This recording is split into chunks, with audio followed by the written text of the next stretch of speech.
Hi అండి, hello అండి. ఈరోజు జామ ఆకులతోటి గ్యాస్ ట్రబుల్కి నీళ్ళు కాగపడుతున్నాను. గ్లాస్ నీళ్ళు పోసాను. జామకాయ ఆకులతో మన గ్యాస్ ట్రబుల్, తల తిరగడం అట్లాంటివి ఉన్నాయనుకోండి, పిల్లలు తీపి రావడం అట్లాగా ఉన్నప్పుడు ఇవి ఒక 5 ఆకులు తెచ్చుకొని ఈ జామ ఆకులని, ఇదిగోండి జామ ఆకులు 5 ఆకులు తెచ్చుకొని శుభ్రంగా కడిగేసి ఇట్లా వాటర్లో వేసుకొని మరగబెట్టుకొని బాగా మరిగాక ఇది వడకట్టుకోవాలి. ఇలా బాగా మరుగుతుంది. మరిగాక వడకట్టుకొని కొంచెం ఇలా ఉడుకుతూ ఉంటాయి.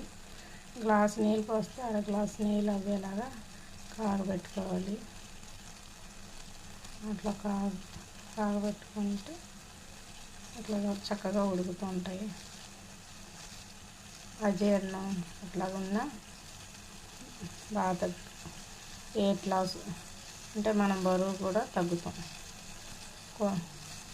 ఇది తాగడంలోనే. మనం జామకాయ తింటాం కదా, జామకాయ ఎంత బాగా పనిచేస్తుందో ఇది కూడా అంత బాగా పనిచేస్తుంది. ఈ జీవితంలోని ఎన్నో ఒడిదుడుకులు వస్తూ ఉంటాయి.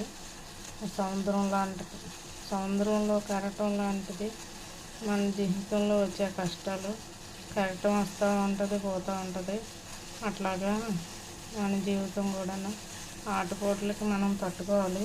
చాలామంది పిల్లలు అతి కావేశానికి ఇదవుతున్నారు. అట్లాంటి ఇది తెచ్చుకోకండి. కష్టం అనేది ఎప్పుడు ఉండిపోదు. ఒక కష్టం తర్వాత ఒక సుఖం వస్తుంది అంటారు. దేన్నైనా మనం తట్టుకునే శక్తి ఉండేలా చూసుకోవాలి.